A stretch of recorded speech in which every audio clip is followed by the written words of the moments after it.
This is a 2022 Yamaha MT-07 I bought brand new last year. And I think I put some tasteful mods on here. And honestly, I really didn't break the bank with these mods. I probably spent no more, probably less than $1,500.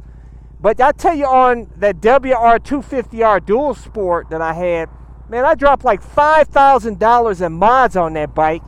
And honestly, I probably maybe got maybe 1 or 2 extra horsepower on there. And that was like the biggest waste of money. And obviously, when you go to resell it, you don't get nothing. But I'm going to tell you this, guys, how not to waste money on a motorcycle and how to do it the right way so you don't lose any money, but you have all the awesomeness on your motorcycle. Stay tuned. Let's go for a ride. Subscribe today. If you guys are going to ride a motorcycle out here, make sure you're wearing the gear to stay safe out here on the streets. And I have links to my awesome gear, like my favorite helmet, ultra lightweight carbon fiber helmet. It comes with an automatic tint shield. My new DJI Action 4 motovlog camera that's new. My airbag vest to help keep you safe. Gauntlet gloves, jacket, boots, pants. Links to all my gears in the description and comment section of this video. Oh yeah. I tell you guys, on this MT-07, all I did is I put an Akrapovic exhaust on this bike. I removed the snorkel. I put a K&N air filter on this bike. I did my own custom tune on this bike with a DynoJet tuner, ECU tuner, which I have a link to everything in the description and comment section of this video if you want to get one of those. Because I tell you this, guys, a lot of you guys will take your ECU and send it off for it to have a custom tune done. You spend all that money on that, and that's just a one-time tune. That's it. You know what I'm saying? And then you're without your bike. You know what I'm saying? You got to wait till you get that ECU back so that you can get your you can ride your motorcycle again. With this new DynoJet ECU tuner, which I've showed you how to use on the MT-09, go check that video out. I'll include a link in the top right corner of this video if you want to go check that out. Very easy. All you got to do is plug it on the bike, and you can always change it back to stock settings. That's what's awesome about it.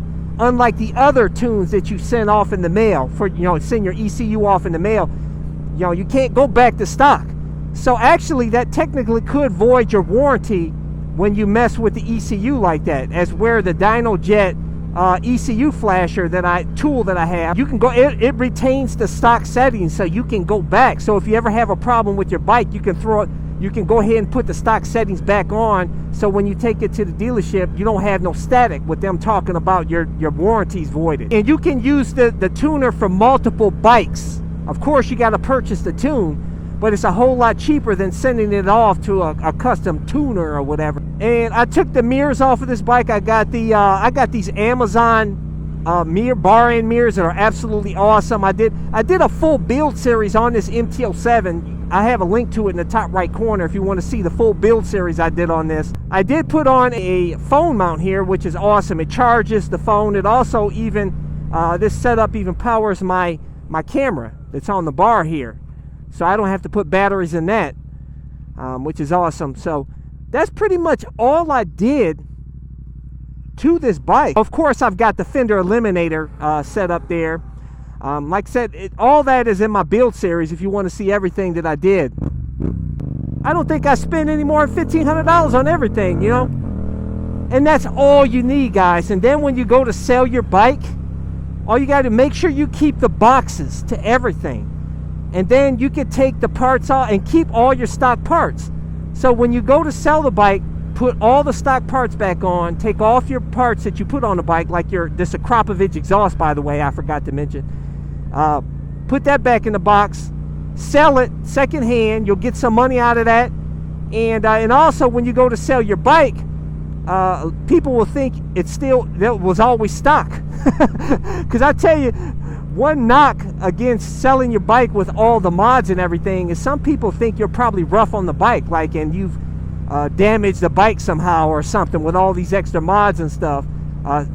Really, you didn't, but a lot of people like to get a stock bike. They like to see it stock, like unmolested bike, something that they can put all the mods on.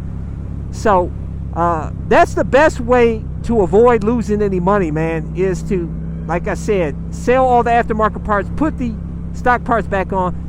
But don't go overboard with all this extra crap. It's unnecessary, man. A lot of you guys spend money for carbon fiber wheels, little colored parts all on the bike so it all matches up and all that. Man, that's okay if you want to do the color parts and stuff. Just get the cheap Chinese stuff or something, man. It's really cheap. But carbon fiber wheels and stuff like that, man, that's unnecessary, guys. It's it's too much, man. You're wasting money, guys. Seriously. Yes, carbon fiber wheels are great if you're trying to split seconds off of your track time or something. For riding out here on the street, actually you don't want carbon fiber wheels, man, because especially if you live here in Cleveland and you hit some potholes, you know, you can end up with a crack in that carbon fiber wheel. So I highly recommend not buying carbon fiber wheels for street use.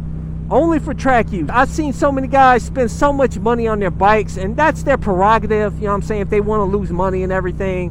But I'm telling you, but when you go to sell it, me personally, when I go to buy a used bike, I don't want all that crap on there. Especially, you know, they put all that stuff because it makes you think, especially like a sport bike, you know what I'm saying, is because you think maybe they probably beat it up at the track or something, you know what I'm saying.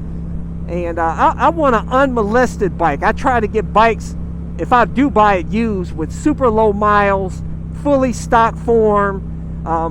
That's what I'm looking for, and that's what a lot of buyers are looking for, you know. But some guys will buy a bike with all the mods on it and everything. If you know the person and you know the person wasn't hard on the bike, and you can get a good deal, then hey, that saves you a lot of money from modding the bike. But it's up to you, man, what you want to do. Me personally, I'm really cheap. I try to save as much as I can. But I gotta have some sounds, guys. I gotta have some sounds on my bike. I can't do stock only, man. Now that Aprilia Tuono I had, I could get by with stock only on that, because that sounded awesome once you hit up in the higher RPMs on that bike. Oh, man! But this bike, you gotta put a pipe on this bike to get some proper sounds, man.